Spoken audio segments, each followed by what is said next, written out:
Ever since I was younger, I was into video games. Somebody like the view so I can bring bad news to all these crews who can't NBA jam. What's going on, guys? Welcome back to another beer review. Tonight we are checking out a beer from NoDa Brewing Company. They're out of Charlotte, I think. This is Hop, Drop, and Roll. I've heard a lot of good things about this beer. This beer comes courtesy of my buddy Jim, aka DK Jimbo from Clove. We just did a beer trade, and he sent me a bunch of killer North Carolina beers, and I sent him some, hopefully, what he thinks are awesome Southern California beers. So I don't think I've ever had a beer from NoDa before. One of my really good friends actually was traveling a couple weeks ago, and I think it was at the airport he had this and said it was really, really good. So this is basically a West Coast style IPA that they brew with Citra, my favorite, Amarillo, Centennial, Warrior, and Chinook. So this should be awesome. These guys, I'm almost positive it's Charlotte. Does it say on here? NoDa, yeah. Proudly brewed and canned in Charlotte, North Carolina. So this was actually in a magazine, or there was some online article I read that saying this was one of the better IPAs somebody had tried. So really, really looking forward to this one. And it comes in a can. I love that. So let's go ahead and not even worry about talking. We'll just go ahead and try this. It's Friday night, first beer of the week. So really, really looking forward to this one. Holding it up to light, this is actually a really dark, kind of a copper, dark, almost like burnt orange color. About a finger of bright white head on that. Super tight white bubbles all around the edge of the glass. When I opened that, I could smell that. It smells absolutely awesome. It looks great too. So let's go ahead and check out the aroma on this one. Yeah, that's definitely reminiscent of a West Coast style IPA for sure. Awesome nose on that. Lots of citrus. There's like a dankness underneath all that citrus. Big orange peel. There's grapefruit in there. But yeah, there's like a dank kind of earthiness underneath all that.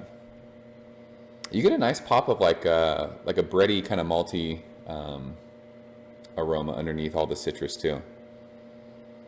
This definitely, it smells like it's going to be very, very balanced, if that makes sense. It's not like crazy, overly in your face, like citrus forward or, pine, anything like that. It's just very, very pleasant smelling. Lots of citrus, orange peel. But yeah, you get like that dankness in there. And like I said, like this really nice pop of like sweet kind of breadiness underneath all that. So really looking forward to this one. Let's go ahead and dig in. Jim, cheers. Thank you, sir.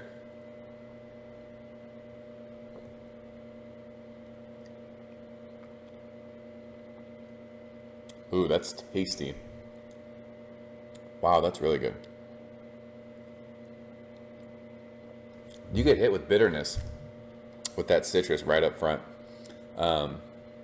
Lots of like citrus peel in this one. Orange peel, tons of grapefruit peel and grapefruit pith. Tons and tons of bitterness in the middle of the mouth. Almost like tongue scraping bitterness. But then you get like that sweet kind of bready maltiness on the back end of that. Kind of balances it out. The bitterness is there, but it doesn't linger crazy. But you do get like that awesome like grapefruit peel on the back end with that sweet kind of malty breadiness. This is a really good beer. I'm actually very impressed.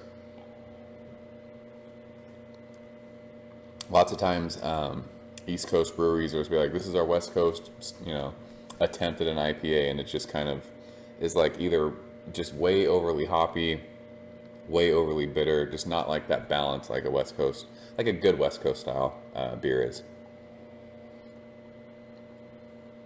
This is tasty though. Very easy drinking for 7.2%. Oh, and I should note, this was canned on May 21st. So time of recording, this is only about 2.5 weeks old. So still super, super fresh. And you can tell, I mean, it's very bright, very, very vibrant. There's like a piney kind of grassiness that's coming out now too, that it's been kind of sitting out for a little bit. It's amazing how quick a beer will change just from, I mean, this has been out of the fridge for, I don't know, 6-7 minutes. And even just sitting here in my hand and warming up, you get like different notes. I know people say to let beers warm, but I've always said I like IPAs cold. I like them right out of the fridge. But yeah, this is really good. I like this a lot. If we're going to grade, I'm gonna go 93 on this one. Really solid, awesome stuff from NoDa. I'd love to get my hands on some more of their stuff. He actually sent me another beer from there that's supposed to be really good. So I'm gonna try and review these all ASAP. I know when people send beers, they want them reviewed soon. So I apologize for taking so long. It's been a crazy week with work. We're moving, and it's just been nuts. So. Like I said, it's Friday, and this is the first beer of the week, so my beer drinking is lacking this week. But Jim, thanks for sending this one. This one's awesome. If you guys have ever had Hop Drop and Roll from NoDa, let me know what you think. Solid stuff. North Carolina is making a good West Coast style IPA. So as always, guys, thanks for watching. I'm gonna enjoy this one. I'll see you guys later. Cheers. Ever since I was younger, I was into video games. Somebody like the Fuse so I can bring bad news to all these